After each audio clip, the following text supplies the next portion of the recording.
काशी की रहस्यमयी रात। गंगा के किनारे बसी काशी, जहां हर सुबह आरती से जागती है और हर रात शंखध्वनि में सो जाती है, केवल एक शहर नहीं, एक जीवित अनुभूति है।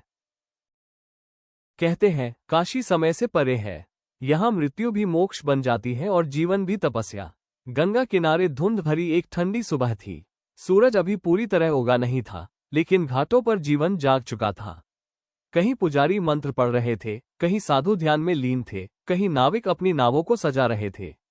उसी सुबह एक युवक काशी पहुंचा।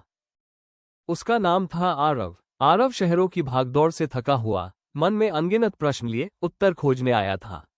जीवन में सब कुछ होते हुए भी भीतर एक खालीपन था, जिसे न धन भर सका, न संबंध। जब वो दशाश्वमेध घाट पहुंचा, गंगा शांत थी। उसने जल को छुआ और जैसे पहली बार किसी ने उसके मन को छुआ हो। उसी समय एक वृद्ध साधु ने उसे देखा। पहली बार आए हो? साधु ने पूछा। आरव चौंका। जी, कैसे पहचाना? साधु मुस्कुराए। काशी आने वाले के चेहरे पर प्रश्न लिखे होते हैं। आरव उनके पास बैठ गया। क्या काशी सच में इतनी विशेष है? उसने पूछा। ने गंगा की ओर देखते हुए कहा, यहाँ शिव स्वयं विराजते हैं। यहाँ केवल देह नहीं, कर्म भी जलते हैं। यहाँ जो खोजता है उसे उत्तर मिलते हैं, पर हर उत्तर सुखद हो यह आवश्यक नहीं।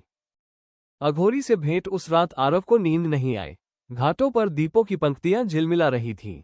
दूर कहीं आरती की ध्वनि थी, कहीं भजन, कहीं मौन। वो चलते चलते मणिकर्णिका घाट की ओर चला गया। वहां अग्नि कभी बुझती नहीं, वहां जीवन का सबसे नग्न सत्य जलता है। वो थोड़ी दूरी पर खड़ा रहा।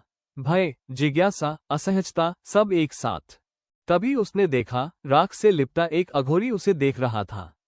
उसकी आंखें विचित्र थीं, न कठोर न कोमल, बस गहरी। डरते हो? अघोरी ने पूछा। आरव का गला सूख गया। नहीं, बस मृत्यु को दूर से देखना आसान लगता है, अघोरी ने कहा। कुछ पल मौन रहा, फिर अघोरी बोला।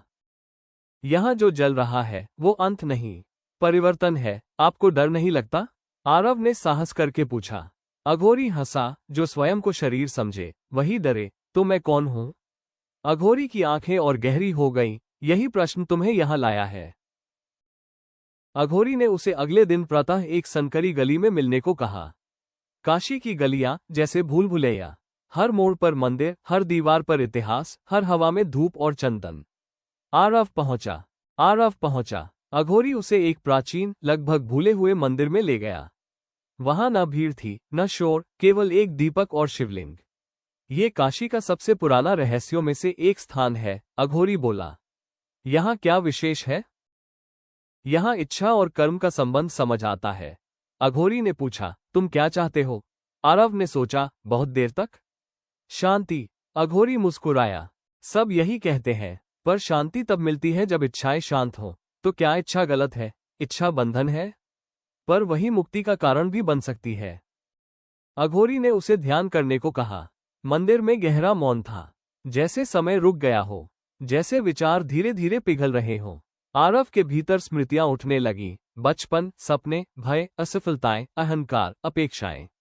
अचानक उसे लगा, सबसे बड़ा संघर्ष बाहर नहीं, भीतर है। आंखें खुली तो अघोरी सामने था। देख लिया? उसने पूछा। आरव की आंखें नम थीं। मैं खुद से भागता रहा। काशी भागने वालों का शहर नहीं, अघोरी बोला। यहाँ सत्य सामने आता है। कुछ दिन बाद आरव काशी छोड़ने लगा, पर वो वही व्यक्ति नहीं था। गंगा किनारे उसने अंतिम बार जल को प्रणाम किया। उसे समझ आया, उत्तर बाहर नहीं मिलते, दृष्टि बदलने से मिलते हैं।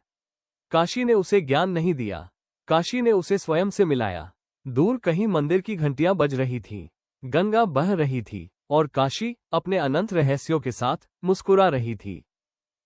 काशी का अमर रहस्य, शिव का अनंत खेल। जब पृथ्वी पर धर्म और अधर्म का संघर्ष निरंतर चलता था, देवता भी कभी कभी भ्रमित हो जाया करते थे।